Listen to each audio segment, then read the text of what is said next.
마태복음 13장은 예수님의 그 천국 비유로 가득 차 있습니다. 지난번에는 그물과 그릇 비유에 대하여 살펴보았는데, 오늘은 이 겨자씨와 누룩에 대하여 한번 살펴보려고 합니다.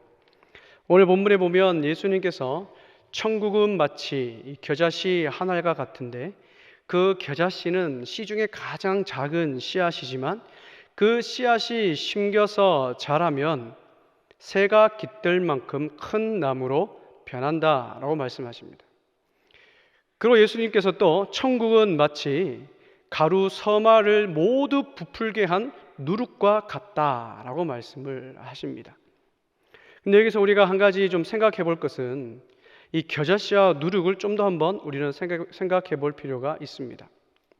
먼저 예수님께서는 겨자씨를 말씀하실 때 모든 씨앗보다 작은 씨앗이다 라고 말씀을 하시죠. 사진을 보면 이 겨자씨가 얼마나 작은지 볼 수 있습니다. 네, 겨자씨 참 작지요? 실제로 겨자씨가 저 사진처럼 정말 작습니다. 근데 예수님께서 오늘 본문에 말씀하신 32절에 보면 저 겨자씨는 모든 씨앗보다는 작지는 않습니다. 저 씨앗보다 더 작은 씨앗이 있습니다. 따라서 더 작은 씨앗에 비해서는 이 겨자씨는 상대적으로 큰 씨앗이죠. 근데 저 겨자씨가 심겨져서 예수님께서는 나무로 자란다라고 말씀을 하세요. 근데 여러분, 이 겨자씨는 우리가 생각하는 만큼 그렇게 크게 자라지 않습니다. 이 겨자씨는, 이 겨자꽃은 2월과 3월에 피었다가 5월이 되면 뜨거운 바람이 불면서 가지가 싹 다 말라 버립니다. 사진을 한번 보면 겨자꽃이 저렇게 생겼습니다. 그리고 다음 사진 보면 저 겨자꽃이 어떻게 되냐면 들판으로 변해버리죠. 꼭 뭐처럼 보입니까? 그죠? 유채꽃처럼 보이지 않습니까? 그래서 얼핏 보면 저게 유채꽃인지 이 겨자꽃인지 좀 분간을 하기 힘듭니다. 그런데 이 유채꽃과 이 겨자꽃의 차이가 무엇이냐면 앞에 사진에서 보았듯이 이 겨자꽃은 한 줄기에 여러 가지 갈래로 줄기가 가지들이 뻗어 나간다는 거예요. 근데 이 겨자꽃은 이스라엘에서 너무나 흔하게 볼 수 있는 들풀 중에 하나입니다. 어떻게 보면 이 잡초라고 할 수 있겠죠. 앞에 말씀드렸다시피 2월, 3월에 피었다가 5월이 되면 이 뜨거운 바람이 불어서 저 가지가 다 말라서 시들어 죽게 되죠. 그리고 그 다음 해 다시 자라나는 겁니다. 따라서 이 겨자꽃은 1년생 풀이고 1년생 식물입니다. 자라면 1.2m에서 한 2m 정도, 대개 한 1.5m 정도 자란다고 합니다. 그러니 이 겨자꽃은 아무리 자라도 나무가 됩니까? 나무가 되지 않습니까? 나무가 안 돼요. 나무가 될 수 없습니다. 또 우리가 앞에서 살펴보았던 것처럼 이 겨자꽃이 심겨진 곳은, 겨자 씨앗이 심겨진 곳은 다른 식물들이 자라날 수 없을 정도로 온 밭을 다 메워버립니다. 그러니까 다른 풀들이 자랄 공간을 주지 않는 거예요. 그래서 유대인들은 그 당시에 이 겨자씨를 자기 정원이나 자기 밭에 심지 않는다고 합니다. 그래도 예수님께서 겨자씨 다음에 비유하신 것이 무엇입니까? 누룩이죠. 근데 여러분, 누룩은 성경에서 어떻게 묘사하고 있을까요? 대표적으로 마태복음 16장 6절입니다. 우리 다 같이 한번 읽어봅시다. 시작. 예수께서 이르시되 삼가 바리새인과 서두개인들의 누룩을 주의하라 하시니 라고 말씀하세요. 저기서 바리새인과 사두개인들의 누룩이래요. 이런 바리새인과 사두개인들이 예수님으로부터 칭찬을 받는 존재일까요? 비난을 받는 존재일까요? 비난을 받는 존재이죠. 근데 저들을 비교할 때 이 누룩을 사용을 하는 거예요. 근데 저것뿐만 아니라 우리가 구약 성경의 출애굽기나 레위기를 보면 무교절을 지낼 때 누룩을 넣지 않는 그 빵을 먹어야 되고, 그리고 하나님 앞에 제사를 지낼 때 누룩을 넣지 않는 소제물을 하나님께 올려드려야 되는 거예요. 따라서 저 누룩은 성경에서 많은 부분에서 긍정적으로 묘사하기보다 부정적으로 묘사할 때 많이 사용하죠. 그래서 한 가지 질문이 생깁니다. 그럼 왜 예수님께서는 가장 작은 씨앗보다도 더 큰 이 겨자씨를 왜 가장 작은 씨앗이라고 설명을 하셨을까? 그리고 들풀 정도밖에 자라지 않는 이 겨자풀을 왜 나무라고 설명을 하시고, 그리고 부정적으로 묘사하고 있는 이 누룩을 가지고 왜 천국을 설명을 하시는 걸까라는 질문을 가질 수 있습니다. 우선 먼저 예수님께서 이 겨자를 모든 씨앗보다 작은 씨앗이라고 설명한 이유는 예수님 당시 이 겨자씨는 가장 작은 것을 설명할 때 표현하는 기준이었어요. 즉 관용어로 사용한 겁니다. 작다라고 할 때 겨자씨 같은 것 이렇게 이야기하는 거예요. 우리나라에도 이런 말이 있지 않습니까? 간이 뭐 할 만하다고요? 간이 콩할 만하다 그러잖아요. 여러분, 간이 콩할 만하다는 것이 무슨 뜻입니까? 뭐 담대하게 일을 못 한다거나 겁먹었을 때, 그죠? 막 무서워 떨 때, 아유 저 간이 콩할 만한 거 저렇게 담대함이 없어 이렇게 얘기하잖아요. 근데 여러분, 콩보다도 작은 것이 있습니까 없습니까? 있죠. 근데 우리는 그걸 보고 아유 저 간이 조만하다라고 얘기 안 하잖아요. 간이 깨만하다라고 이야기를 안 하잖아요. 뭐라고 표현합니까? 콩할 만하다라는 거예요. 우리는 그렇게 이야기해도 이게 무슨 뜻인지 우리는 이해할 수 있죠. 마찬가지입니다. 예수님께서 그 당시에 가장 작은 단위의 표현인 그 기준인 이 겨자씨를 가지고 천국을 설명을 하신 거예요. 그러니 많은 사람들은 겨자씨 그러면 가장 작은 것 대표하는 거구나 라고 그 당시 사람들은 이해를 했을 겁니다. 또한 예수님께서는 이 1년생 들풀인 나무로 자랄 수 없는 이 들풀인 이 겨자꽃을 왜 나무로 설명하시고 부정적으로 묘사하는 이 누룩을 가지고 천국을 설명을 하셨을까요? 한번 생각해 봅시다.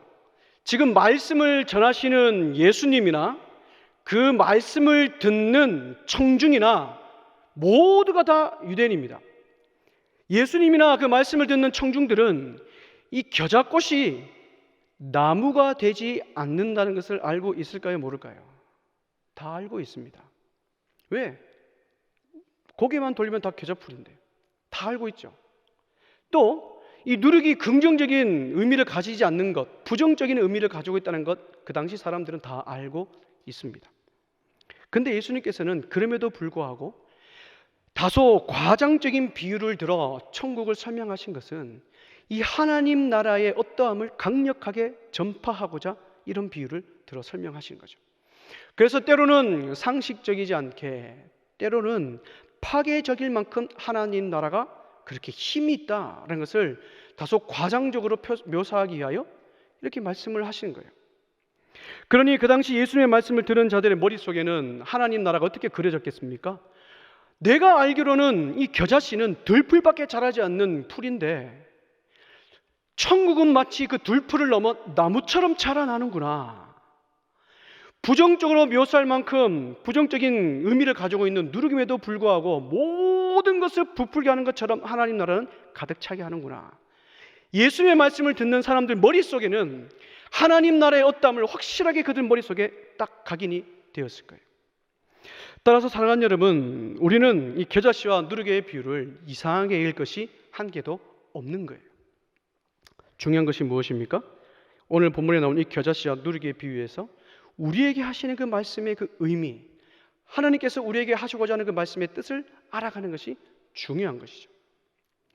먼저 여러분, 겨자씨와 누룩의 특징이 무엇인지 아십니까? 겨자씨와 누룩의 특징은 가장 먼저 변화력이 있다라는 겁니다.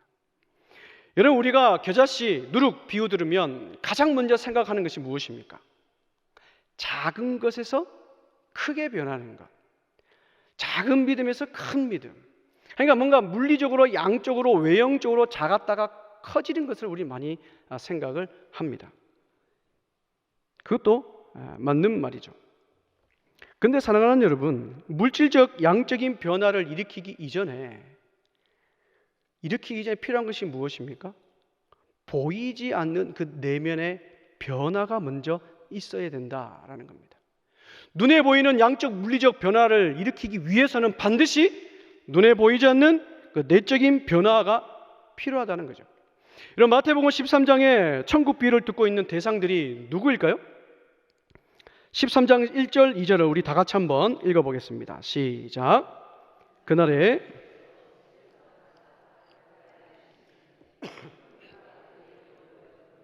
예수께서 배에 올라 앉으시고 온 무리는 해변에 서 있더니, 저기 보면 큰 무리다라고 되어 있어요. 저 큰 무리는 어떤 무리를 말할까요?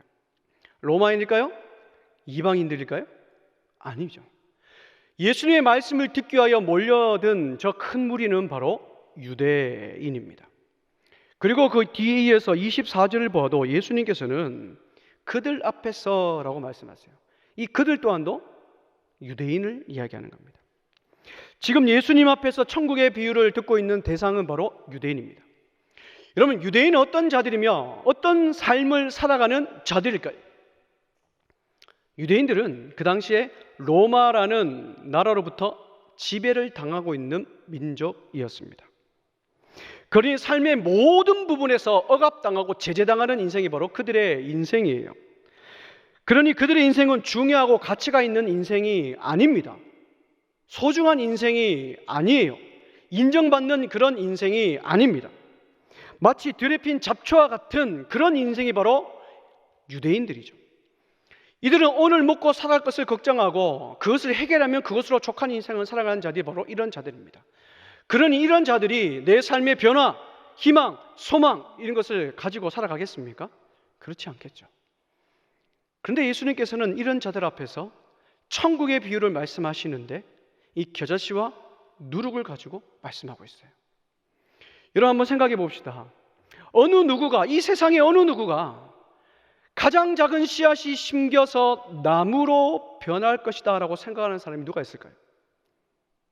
게다가 그 작은 씨앗이 심겨서 나무가 되는데 보통 나무로 자라는 것이 아니라 수많은 새들이 깃들 만큼 큰 나무로 변할 것이라고 생각하는 사람이 누가 있을까요? 아무도 없습니다. 그런데 예수님께서는 가장 흔한 그 겨자씨 하나를 가지고 그 씨앗이 심겨서 나중에 새들이 깃들 만큼 큰 나무로 변화하는 것처럼 하나님 나라의 복음이 심겨진 그 사람은 지금은 겨자씨와 누룩같이 작을지라도 반드시 변화될 수 있다라고 예수님께서는 말씀을 하는 겁니다. 그러니 그 당시에 유대인들에게는 큰 위로와 소망이 되지 않겠습니까? 그 당시 사람들이 이 말씀을 들었을 때 가히 충격적이었을 거예요. 이런 삶을 살아가는 내가 변화될 수 있다고? 우리의 가정과 우리의 사회와 우리의 민족이 지금 짓밟히는 들풀과 같이 잡초 같은 그런 인생인데 새들이 깃들 만큼 큰 나무로 변화될 수 있는 존재라고? 아마 유대인들은 충격을 먹었을 거예요. 비록 지금은 들에 핀 잡초같이 아무짝에 쓸모없는 들풀이라 할지라도 그 풀이 자라 나무가 되고 그 나무에 새들이 깃들 만큼 쉼과 여유를 제공하는 인생, 그런 인생으로 살아갈 수 있다라고 말씀하는 거예요. 너희도 현재는 겨자씨와 누룩같이 비록 보잘것없는 작은 존재이지만 예수 그리스도를 통하여 전해되는 그 복음의 씨앗을 심겨진 사람은 반드시 큰 나무로 변화되는 것처럼 너희 인생도 변화된다라고 말씀하세요. 사랑하는 여러분, 이처럼 하나님 나라는 변화를 통하여 확장된다는 말씀을 예수님께서 하고 계시는 겁니다. 따라서 겨자씨와 누룩의 비유는 양적, 물질적, 외적인 의미를 넘어 본질적인 하나님 나라의 속성을 말씀하고 있는 거예요. 마태복음 17장 20절에 이렇게 예수님께서 말씀하십니다. 다 같이 한번 읽어보겠습니다. 시작. 이르시되 만일 너희에게 믿음이 겨자씨 하나만큼만 있어도 이 산을 명하여 여기서 저기로 옮겨지라 하면 옮겨질 것이요 또 너희가 못할 것이 없으리라. 아멘. 여기서 겨자씨만한 믿음은 외적인 변화를 말하는 것이 아니죠. 내적인 변화를 말합니다. 너희 속에 겨자씨 하나 같은 믿음만 심겨져 있어도 산과 같은 인생의 어려움과 장애물이 온다 할지라도 넘어지는 인생이 아니라 그것을 이겨내는 영적인 대장부로 살아간다는 거예요. 그 영적인 대장부를 산을 옮길 믿음이라고 예수님께서 표현을 하시는 거죠. 나 자신이 이런 믿음의 사람으로 하나님의 백성의 삶으로 변화되어 내가 속한 사회와 가정과 우리 교회 공동체를 변화시키는 인생, 하나님 나라가 확장되는 인생으로 살아갈 수 있다라고 말씀을 하시는 거죠.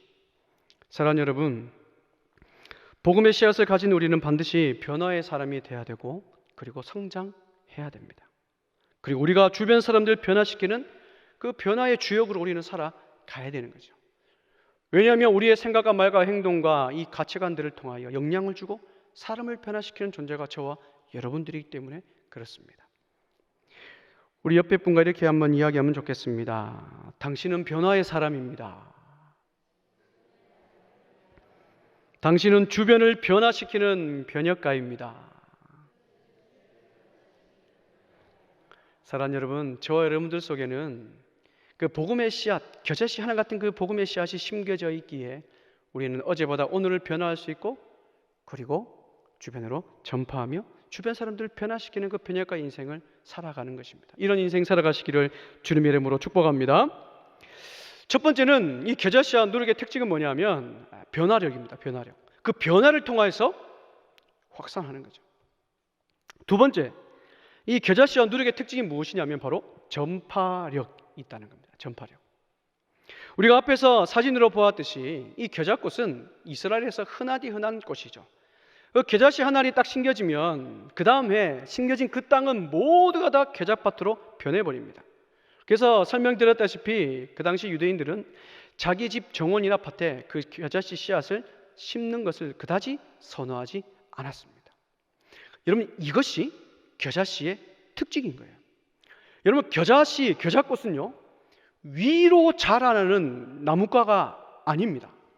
위로 자라는 나무과가 아니라 이 겨자꽃은 옆으로 퍼지는 특성을 가지고 있죠. 즉 자신의 존재를 계속해서 옆으로 퍼뜨리는 특징이 바로 이 겨자씨의 특징인 거예요. 또한 33절에 보면 이 여인이 가루 서말 속에 누룩을 넣잖아요. 근데 얼마의 누룩을 넣은지는 알 수 없습니다. 그러나 그 누룩이 들어감으로 인하여서 어떻게 됩니까? 가루가 전부 부풀고 그 가루를 담은 모든 통에 가득 차게 만들어 버렸어요. 그래서 여러분, 이 겨자씨와 누룩 모두는 강력한 전파력이 있다라는 겁니다. 이 특징이 예수님께서 말씀하시는 천국의 모습, 하나님 나라의 영향력이라고 말씀하는 거예요. 근데 여러분, 한 가지 생각할 게 뭐냐면 이 겨자씨와 누룩이 가지는 전파력 특징 두 번째가 전파력인데, 이 전파력의 특징이 하나 있습니다. 그 특징이 무엇이냐면 사람이 이 겨자씨를 심죠. 또 가루 서말 속에 사람이 그 누룩을 넣습니다. 사람이 겨자씨를 심고 사람이 누룩을 넣지만 겨자씨가 자라나고 퍼져가고 누룩이 부푸는 것은 눈에 띄지 않는다는 거예요. 눈으로 확인할 수 없다는 거예요. 즉 알게 모르게 자라나고 전파된다는 거죠. 퍼지는 과정을 우리는 볼 수 없다 할지라도, 그러나 중요한 것이 무엇입니까? 눈에 확실하게 드러날 정도로 자라나고 변화하고 부풀고 전파한다는 사실이죠. 이것은 예수님을 통하여 하나님 나라가 이 땅에서 어떻게 자라나고 변화하고 전파되는지를 보여주는 시각적인 효과이지 않겠습니까? 근데 우리가 살아가는 이 세상을 한번 보면 하나님 나라가 주는 큰 변화는 볼 수 없고 하나님 나라의 영향력이 없는 것처럼 우리는 보입니다. 내 피부로 체면할 수 없을 정도로 하나님 나라의 영향력이 없는 것처럼 보입니다. 그러나 사랑하는 여러분, 하나님 나라의 영향력, 하나님 나라의 큰 변화가 우리가 보지 못하고 체험하지 못한다 할지라도 지금도 하나님 나라는 그 하나님 나라의 특징을 가지고 전파되고 자라나고 부푼다는 사실이에요. 그래서 우리는 실망하고 걱정할 필요가 한 개도 없는 거예요. 왜냐하면 하나님 나라는 오늘도 겨자씨와 누룩처럼 반드시 퍼지고 부풀고 있기 때문에 그렇습니다. 가끔 신방하다 보면 성도님들께서 이렇게 말씀하십니다. 내가 오랫동안 신앙생활을 했는데 믿음이 자라나지 않는 것 같습니다. 가슴에 뜨거움이 없습니다.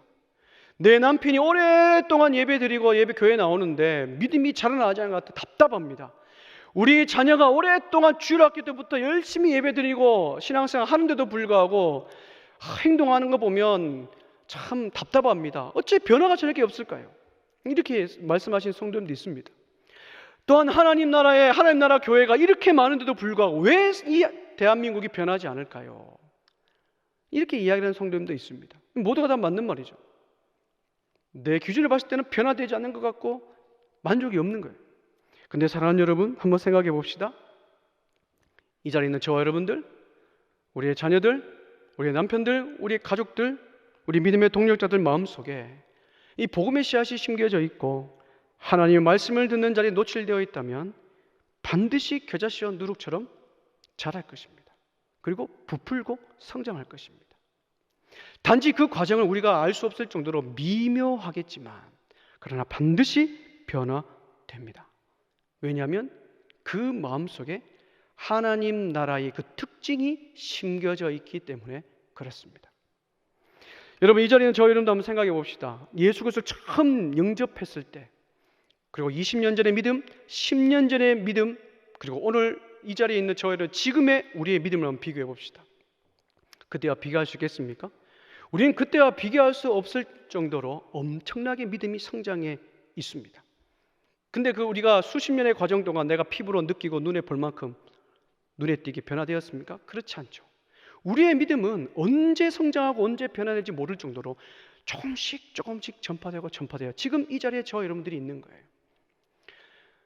믿음이 자라 아름다운 가정을 이루었고 나를 통하여 주변에 믿지 않는 자들을 주님께로 인도하는 믿음을 우리가 소유했고 또한 우리의 자녀들이 믿음의 가정 안에서 믿음의 공동체 안에 성장할 수 있는 것, 신앙생활을 하는 것, 우리 모두가 다 하나님 나라의 복음의 씨앗이 우리에 심겨져 있기에 그리고 자라났기 때문에 이런 열매들을 우리가 보고 있는 겁니다. 따라 사랑하는 여러분, 우리의 생각이 이제 좀 바뀌어야 될 것 같아요. 저 모습 보니까 변화되지 않는 것 같고 말이나 행동이나 하는 거 보니까 정말 답이 없는 것 같아 보여도 그래서 실망하기보다 그 속에 하나님 나라의 씨앗이 심겨져 있다는 생각을 가지고 여러분 기대하는 마음으로 우리의 자녀들, 우리의 믿음의 동력자들 바라봐야 될 거예요. 도무지 변화되지 않을 것 같은 성도들을 바라보고 우리 가족들을 바라보면서 포기하는 것이 아니라 다시 한번 기도의 끈을 붙잡고 그 속에 심겨진 믿음의 씨, 겨자씨가 하나님 싹이 틀 수 있도록 주님 도와주십시오 라고 우리는 기도의 끈을 붙잡아야 될 줄 믿습니다. 여러분, 그것이 복음의 씨앗이 심겨진 성도의 삶이고 하나님 나라의 백성의 삶인 줄 믿습니다. 사랑하는 여러분, 2000년 전 갈릴리 호숫가에서 정말 볼품없고 미천한 자들 앞에서 전한 그 예수님의 그 복음의 씨앗이 예수님의 사도로 변화시켰고 그 사도가 또 예수님의 제자를 만들었고 지금 결국 우리에게까지 복음이 전해져서 이 땅에 하나님의 나라가 편만해지고 하나님을 믿는 백성들이 편만해지는 걸 볼 때 여러분 너무나 놀랍지 않습니까? 여러분, 하나님의 나라는 우리의 상식과 우리의 생각을 뛰어넘어 사람을 변화시키고 그 변화된 사람을 통하여 믿지 않는 자들을 복음으로 물들이게 하십니다. 그리고 복음에 물들어진 자들을 통하여 또 다른 하나님의 나라를 만들어가는 거예요. 우리가 비록 눈으로 보고 확인하고 피부로 체험할 수 없다 할지라도 아주 미묘하다 할지라도 반드시 하나님께서는 복음에 심겨진 그 겨자씨 하나 믿음 보시고 주님께서는 그 사람을 변화시키시고 하나님 나라를 확장시켜 가시는 거예요. 그 중심에 저와 여러분들이 있다는 사실을 기억하시기를 바랍니다. 그래서 저와 여러분들은 그저 그런 사람들이 아니에요. 왜냐하면 내 속에 나를 변화시키고 나를 자라게 하시고 나를 부풀게 하시는 그 복음의 씨앗이 있기 때문에 그렇습니다.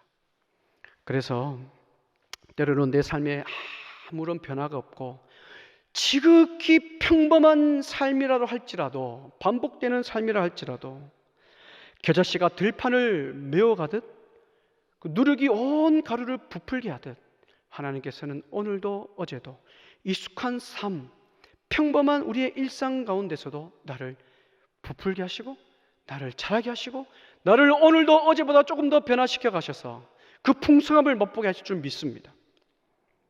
사랑하는 여러분, 말씀을 맺으려고 합니다. 예수님께서는 오늘 본문을 통하여서 이 겨자씨와 누룩이 가진 성질, 변화를 일으키고 주변을 변화시키고 전파되는 특성을 가지고 천국을 말씀하여 주셨습니다. 근데 그 천국의 특징은 외형적인 크기, 양적인 크기를 말씀한 것이 아니죠. 그것 이전에 내면의 변화를 통하여 사람을 먼저 변화시키고 그 변화된 사람을 통하여 우리는 알 수 없겠지만 그러나 하나님께서는 꾸준히 그 사역을 이루어 가시면서 하나님 나라를 확장시켜 가신다라고 말씀하는 겁니다. 따라서 복음의 씨앗을 먼저 받아들이고 경험한 우리가 먼저 변화되고 성장해야 될 줄 믿습니다. 우리가 변화하고 성장할 때 작은 씨앗이 심겨져 새가 깃들 만큼 큰 나무가 되어 또 주변 사람들에게 쉼과 안식을 제공하는 그런 이타적인 인생, 하나님 나라를 전하는 그런 이타적인 인생으로 우리가 살아가게 될 줄 믿습니다. 그래서 오늘도 우리는, 내일도 우리는 들풀 정도밖에 자라지 않는 그런 겨자씨의 인생이 아니라 예수님께서 말씀하신 것처럼 들풀을 뛰어넘어 나무로 자라가는 인생으로 살아가야 되고, 위로 자라날 뿐만 아니라 우리는 옆으로 퍼져나가는 인생이 되어 나와 강야하는 모든 사람들에게 그 하나님 나라의 풍성한 은혜를 경험을 해주는, 맛보게 해주는 인생으로 살아가는 저와 여러분들 되시기를 주님의 이름으로 축복합니다.